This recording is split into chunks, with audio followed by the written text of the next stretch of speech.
चलिए सबसे पहले हम लोग सेट नंबर 5 सॉल्व करेंगे। सेट नंबर 5 तो 5 ही हुआ था ना।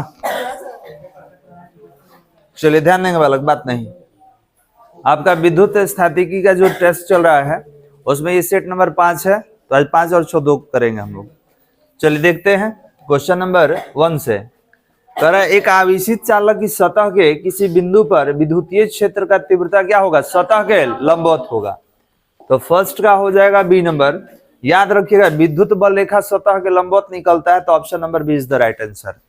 कह रहा है दो विद्युत क्षेत्र रेखाएं एक दूसरे को किस कोण पर काटती हैं, तो काटती ही नहीं है। विद्युत बल रेखा, चुंबकीय बल रेखा, ठीक है, समविभव पृष्ठ कभी एक दूसरे को काटता नहीं है, तो option number D is the right answer. Clear है बालक।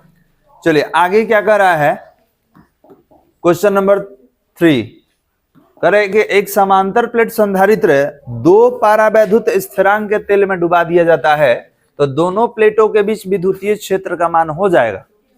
ठीक है, तो ध्यान देंगे पारावैद्युतांक जैसे हम लोग निकाले थे, आप कैपेसिटेंस पढ़े होंगे, या समानांतर प्लेट के लिए हम लोग सिग्मा अपॉन एप्सिलॉन नॉट करके इसका वैल्यू भी निकालते हैं। तो पारावैद्युत स्थिरांक 2 करने से क्या होता है, तो आपको मालूम है कि जहां परमिटिविटी आपको याद होगा E इक्वल टू होता है 1/4 पाई एप्सिलॉन नॉट और Q upon r square, Q upon r square. तो यहाँ चेंज किसमें कह रहा है, पारावैद्युत स्थिरांक में। तो ये एप्सिलॉन नॉट में और इसमें व्युत्क्रमानुपाती का संबंध है, दिख रहा है बालक। तो आप बोलेंगे सर आप क्या किए हैं, तो यहाँ पर 2 पारावैद्युत स्थिरांक के तेल में डुबा दिया जाता है, मतलब ई दुगना करेंगे तो ई दुगना होगा तो क्या हो जाएगा, आधा। ई बढ़ेगा तो क्या हो जाएगा, घट जाएगा। बात समझ में आ रहा है बालक। तो याद रखिएगा कि पारावैद्युत स्थिरांक को अगर आप बढ़ाते हैं तो तीव्रता ये ई क्या हो जाएगा, विद्युतीय क्षेत्र का प्रबलता क्या हो जाएगा, कम हो जाएगा। कितना कम होगा, तो ई दुगना होगा तो ये क्या हो जाएगा, आधा। और बढ़ेगा कि घटेगा, तो अगर आप विद्युतशीलता को पारावैद्युतांक बढ़ा रहे हैं तो तीव्रता क्या होगा, घट जाएगा। कितना, तो 1/2। ऑप्शन नंबर, रुक जाइए कीप क्वाइट। क्लियर है बालक। तो ये क्या होगा, आप बोल सकते हैं कि सर विद्युत क्षेत्र का मान क्या होगा, तो विद्युत क्षेत्र का मान घट जाएगा। कब, जब हमें एप्सिलॉन नॉट का वैल्यू बढ़ा देंगे तब। चलिए नेक्स्ट,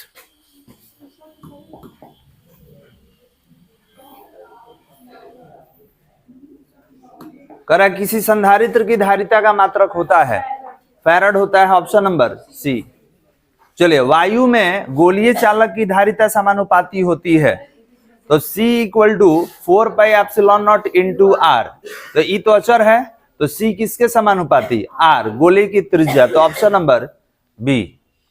अगला क्वेश्चन, किसी संधारित्र पर आवेश की स्थितिज ऊर्जा का व्यंजक होगा, तो आपको मालूम है कि E इक्वल टू, ठीक है, कितना, half CV² Q² upon 2C और हाफ है QV।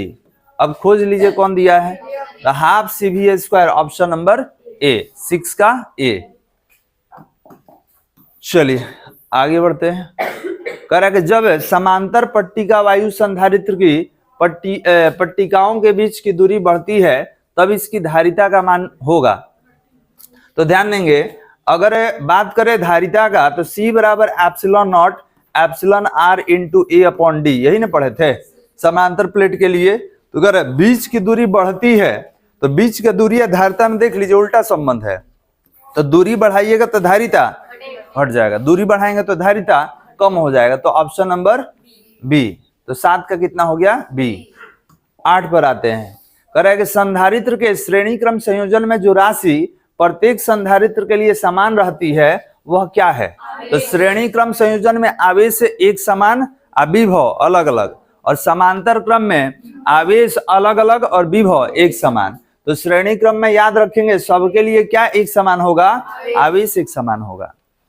अगला क्वेश्चन 9 नंबर में कह रहा है कि संधारित्रों के समांतर क्रम संयोजन में जो राशि प्रत्येक संधारित्र के लिए समान रहती है, तो बताइए समांतर क्रम संयोजन में क्या समान रहेगा, विभवांतर समान होता है, आवेश अलग अलग होता है। चलिए अब अगला क्वेश्चन, समान धारिता के, क्वेश्चन नंबर 10, समान धारिता के n संधारित्रों को पहले समांतर क्रम में जोड़ा गया है, फिर श्रेणी क्रम में जोड़ा जाता है, तो दोनों अवस्थाओं की तुल्य धारिताओं का अनुपात, रुक जाइए, पहले कौन सा क्रम? समांतर। तो आपको मालूम है समांतर को हम लोग पैरेलल बोलते हैं। n रहेगा, n मतलब बहुत तक, तो जोड़ते हैं नहीं तो गुना कर देंगे। 10 गो रहेगा तो 10c, तो हमने बोला कि c 10 बार जोड़िए तो 10c, ये तो मल्टीप्लाई करा दीजिए, तो इसका क्या होगा? तो इसका nc हो जाएगा। अब कौन सा क्रम? श्रेणी क्रम। तो श्रेणी क्रम में देख लीजिए 1/c s कीजिएगा तो 1c 1c 1c, ई कहां तक जाएगा? n तक, तो लास्ट में हो जाएगा n/c, तो पलट दीजिएगा तो कितना होगा? c/n। ये हो गया बालक। अब दोनों का अनुपात पूछा है, तो पहले कौन बोला है? समांतर, बाद में कौन बोला है? श्रेणी। इसको लिख लीजिए, इसका क्या है? nc, ठीक है, बटा में 1 दे दीजिए, और यहां पर क्या है? c/n, सीधा कर लीजिए nc/1, और ये कितना हो जाएगा? n/c, c से c कट गया तो कितना होगा? n²। तो कहाँ है n²? Option number C. रुक जाइए, एक क्वेश्चन और बता दे रहे, अभी पीछे आया था, अभी देखिए वहीं से उठाएंगे। हमने बोला कि Cp और Cs बराबर n² आ गया, तो Cp बराबर क्या होगा? n² इंटू Cs होगा। अभी आया था 23, उधर आप पूछ रहे थे नहीं समझ में आ रहा है सर, दिख गया जी? तो याद रखेंगे यही है और कुछ नहीं है। Cp/Cs का अनुपात कितना आ गया? n²। तो जब Cp निकालिएगा तो क्या होगा? n² into Cs। अभी पीछे आया था ये वाला, तो ये समझ में आ गया ना? इसमें कौन होगा? ऑप्शन नंबर सी होगा, n²। आगे बढ़ते हैं, चलिए अगला क्वेश्चन है कि 50 माइक्रोफैराड धारिता वाला एक संधारित्र 10 वोल्ट विभव तक आविष्ट किया जाता है, तो इसकी ऊर्जा है, ऊर्जा निकाल लेंगे। ऊर्जा निकालने का सूत्र बना देते हैं। चलिए 11 नंबर है, तो ऊर्जा निकालना है तो हाफ CV², दिया क्या है? हाफ। C कितना दिया है? 50 माइक्रोफैराड। तो ध्यान देंगे यहां पर हो गया 50, माइक्रो हटा दीजिए, और कितना था? 10 वोल्ट था ना, तो 10 का स्क्वायर। अच्छा देख लीजिए, हाँ ठीक है 10 वोल्ट है, तो 10 का स्क्वायर कितना होगा? 100। हल कर दीजिए इसको, तो यहाँ पर ध्यान देंगे ये हो जाएगा 2.5, ठीक है, और यहाँ पे 2 0 3 0, 3 0 में से 3 माइनस कर दीजिए, -3। ऊर्जा है तो जूल हो जाएगा। अब देखना होगा कि आंसर कहीं चेंज तो नहीं है, बदल देंगे। 2.5 पहला ही है बालक, 11 का कितना? ए नंबर। क्लियर है? कैसे निकाले हैं? तो हाफ CV² से निकाले हैं, क्योंकि इसमें C भी दिया है, V भी दिया है। चलिए नेक्स्ट, ये समझ में आ रहा है ना जो बनाया गया है? चलिए आगे बढ़ जाते हैं। 12 नंबर करेक्ट। 2 संधारित्र जिनकी धारिता C1 तथा C2 है, समांतर क्रम में जुड़ा हुआ है, तो समतुल्य धारिता C1 + C2। समांतर क्रम में सबको जोड़ देंगे, तो option number D is the right answer. श्रेणी में रहता तो C1 इंटू C1 + C2। चलिए नेक्स्ट, किसी भूयोजित चालक को विद्युत रोधित आवेशित चालक के निकट ले जाने पर बाद वाले चालक की विद्युत धारिता का मान, तो जिसके नजदीक ले जाइएगा उसका विभव घटेगा, तो धारिता क्या हो जाएगा? बढ़ जाएगा। तो क्या हो जाएगा? बढ़ता है। वन डे ग्राफ जनित्र याद रखिएगा, ये कई लाख वोल्ट का विभवांतर उत्पन्न करता है, करंट नहीं, विभवांतर, वोल्टेज उत्पन्न करता है।